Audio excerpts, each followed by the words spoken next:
Hello everyone, my name is Payton Props, and today we're going to see how we can make Payton Props make more sense.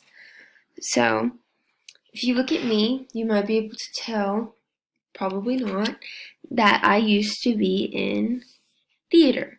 So this is me on the stage in one of my theater costumes, and if you can tell, there's something on my head, and that thing is a prop. And Props is my last name. So, now, something that probably everyone knows that these props don't just appear.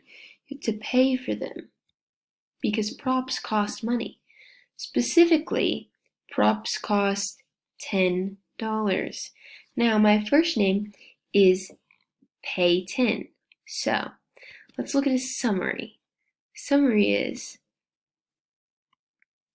Payton. You is my name. Payton.